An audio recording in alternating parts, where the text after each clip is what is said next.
Are you ready? Ready. All right, let's go. Kevin here, top 100 financial advisor and best-selling author. We are here to talk about the stock market. All right, y'all, it's official. The trading year for 2022 is officially over, and thank goodness, because it was the worst day, or the worst year rather, since 2008. The stock market, the S&P 500 to be specific, dropped 19.4%. This is the worst year again since 2008, where the market dropped about 37%. So yes, it was bad. No, it wasn't 2008, but this is now the sixth time that the stock market has been negative since the year 2000. That was 2001, 2002. Then you had 2008, obviously, 2018, where it was just down less than 1%, and then 2022. So 6 times in 20 years. It's really not the worst thing in the world, but I need to talk about some of the best and worst stocks year to date. So really just this year. And the way I'm looking at this is really the most shocking, most disappointing stocks that we all know of. There's obviously some stocks that are down 95% or more that no one has ever heard of or really doesn't care to hear about. But these are ones that going into 2022 or even in 2021, you would say, hey, these stocks are solid. Like, you can't say nothing bad is going to happen. But if you had told me at the beginning of 2022 that some of these companies were going to be on this list, I would be utterly shocked. And there are a lot of companies on here that we have talked about, a lot of companies that I know you know of that are going to be on this list, and they'll also turn our focus to the best things on the list too, and obviously some areas that you should consider, or I think you should consider rather, for 2023.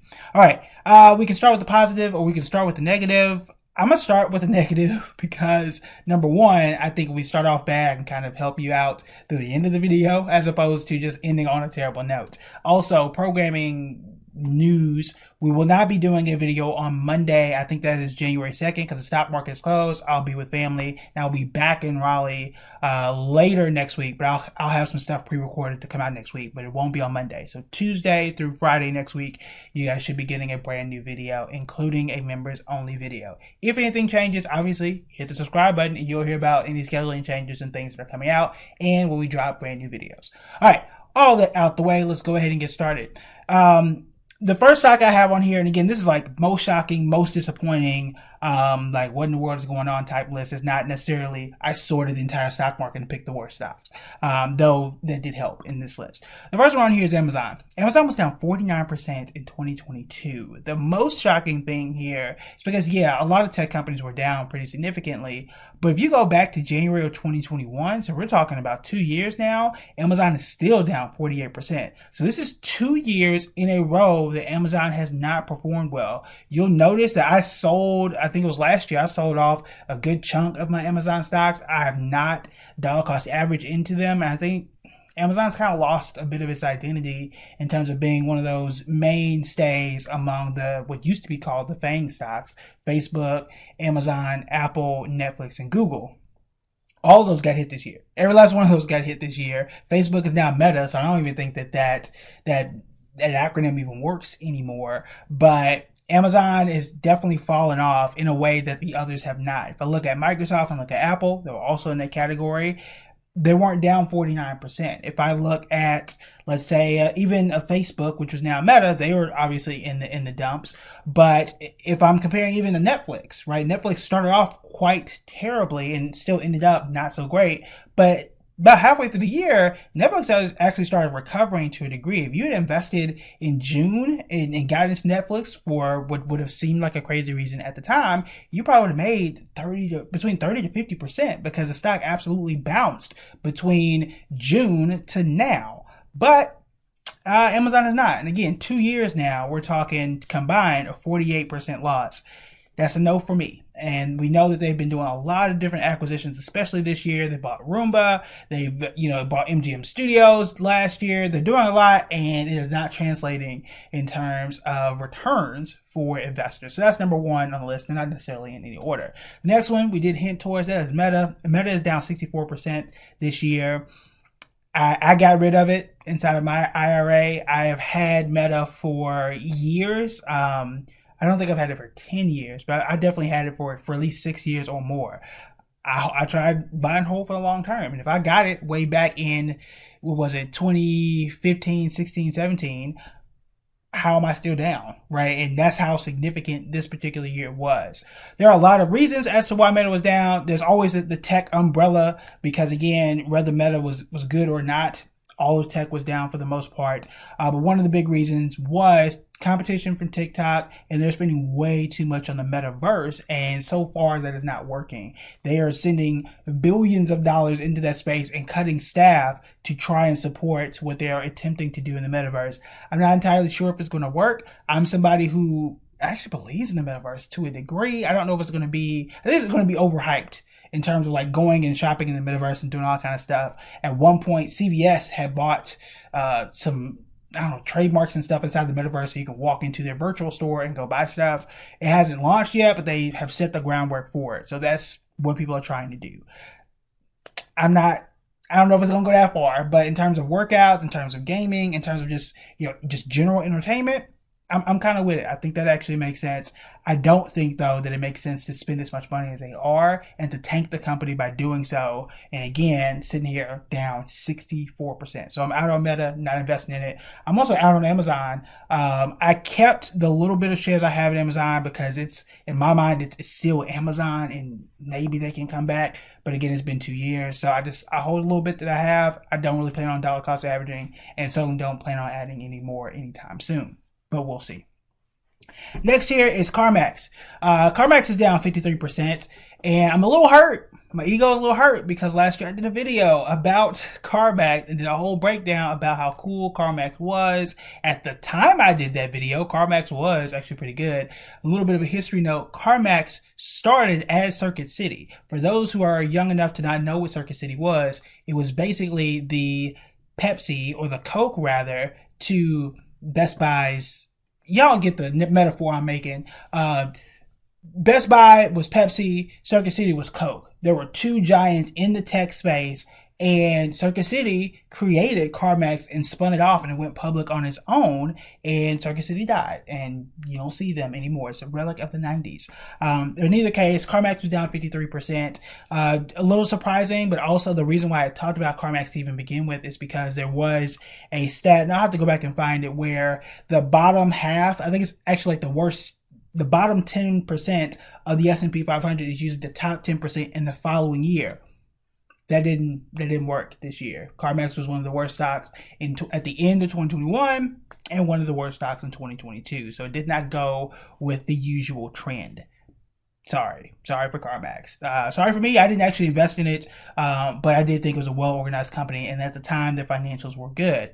Now, it is better than what Carvana was, which is also on the list, bonus one here. Carvana was down 97% because they were not organized well from a financial standpoint. We talked a lot about Carvana. It is the punching bag and will be the punching bag until it improves from where it is right now. I could also add SoFi on here, but I don't have its number. SoFi was also one that was significantly down, but also has a cult following. We did a video on SoFi. I do like the way it's organized, but for me, it's going to have to improve severely before I even set foot in a stock that is down that badly.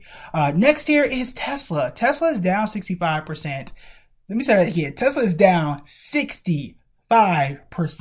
This is not normal. Remember when I started this video, I said the S&P 500 was down 19.4. Let's just round it up and just call it 20. So you're telling me that Tesla, which is one of the best stocks, just adding to the S&P, not just 2 years ago, and it's down 3 times worse than the S&P 500.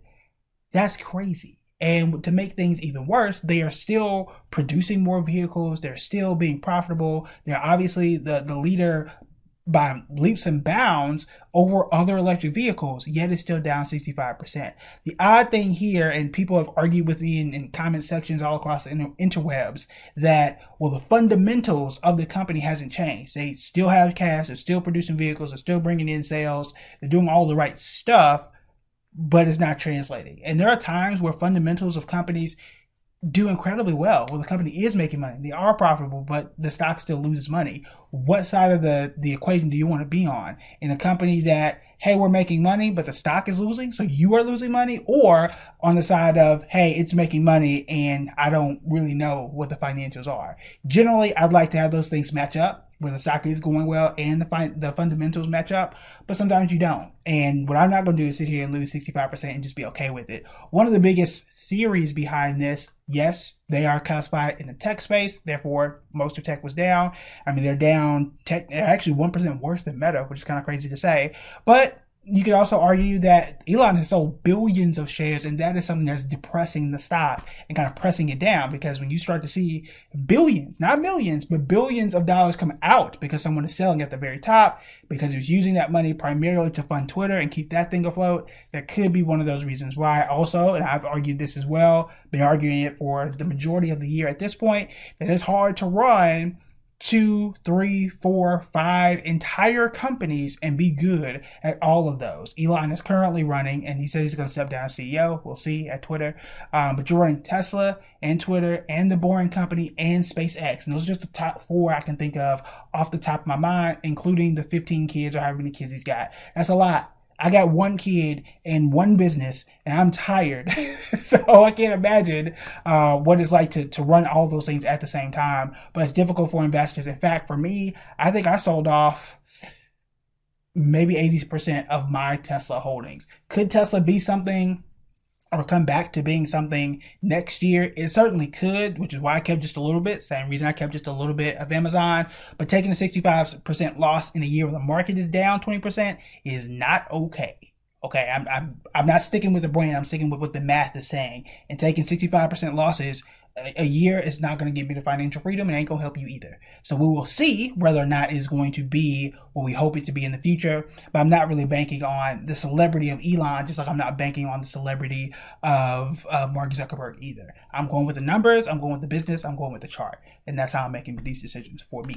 All right, last one here is Generac. That was GNRC. It was a stock that y'all told me to cover, and y'all wanted me to break it down. We had talked about it before. We actually did a recap on that video. Go back to January 2022 and see what I said about that company, but it is down 71%. They do the electric generators, which I personally still want one in case my power goes out. Would love to have a generator, but people weren't generating like they used to generate back in 2020. Part of it, I think, is still a pandemic lag, but apparently a lot of things that are falling apart at Generac, and again, down 71%.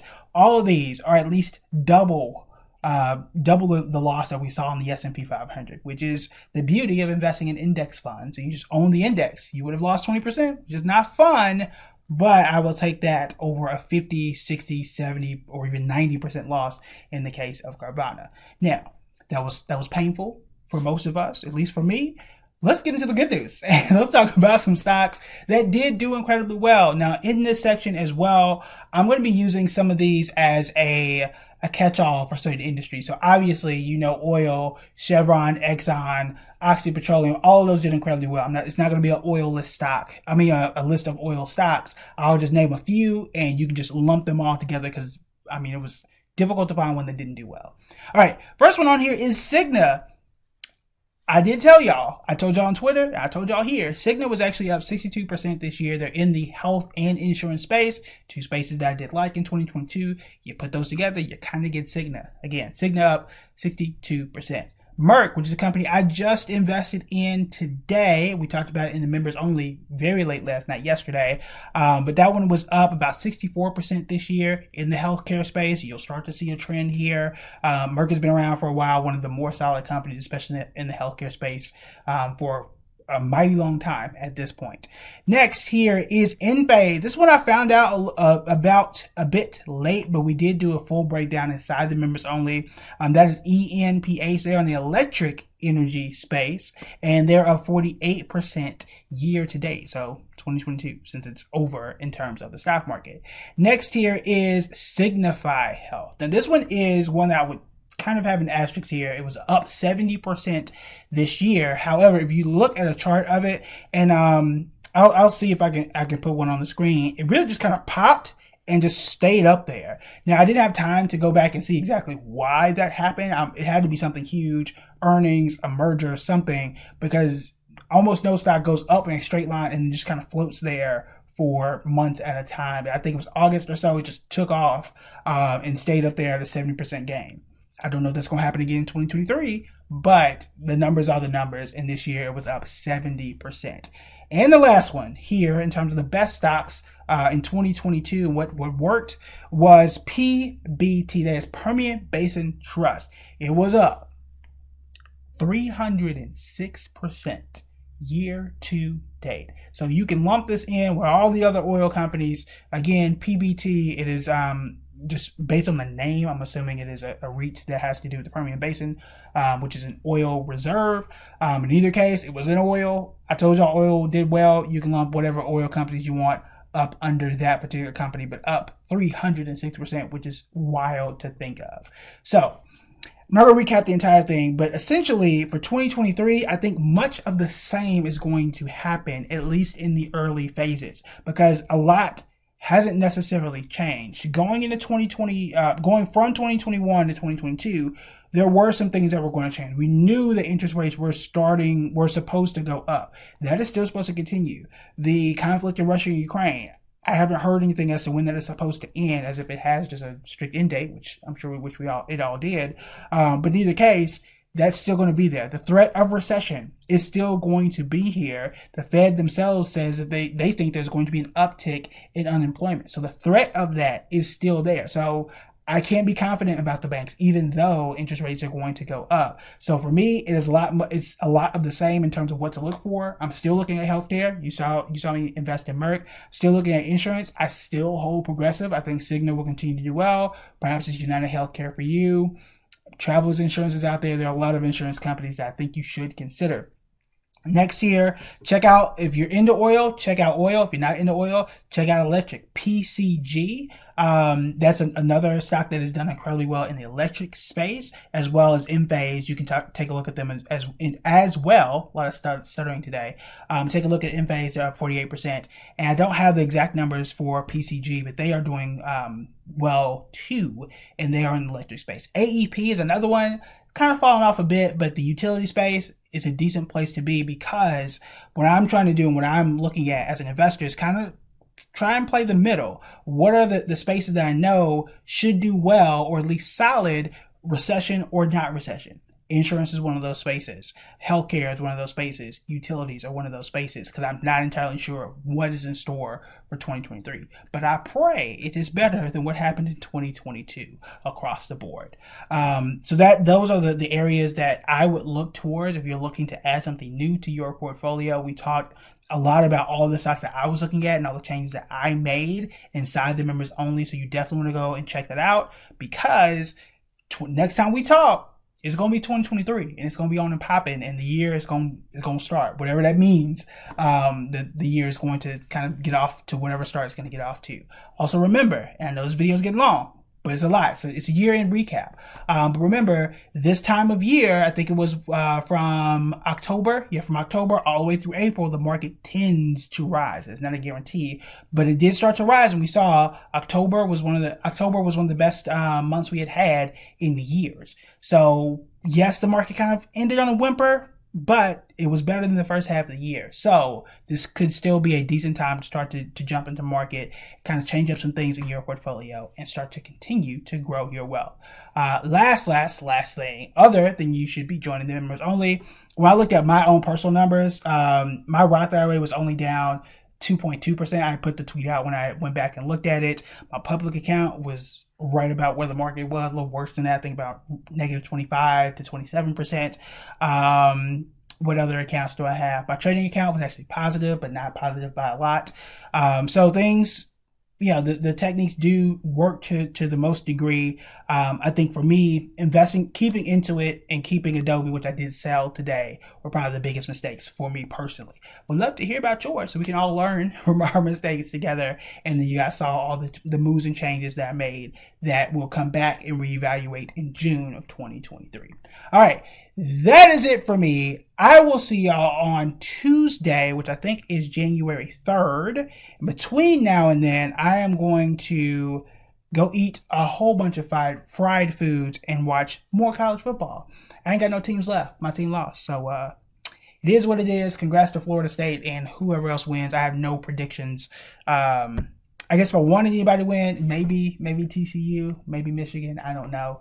Not Georgia though. I don't have no beef with Georgia. I don't. But I'd rather some non-SEC team win. I'm tired of hearing y'all and y'all stupid chants. Okay, that's just me. All right, that is it for me. I will talk to y'all next week.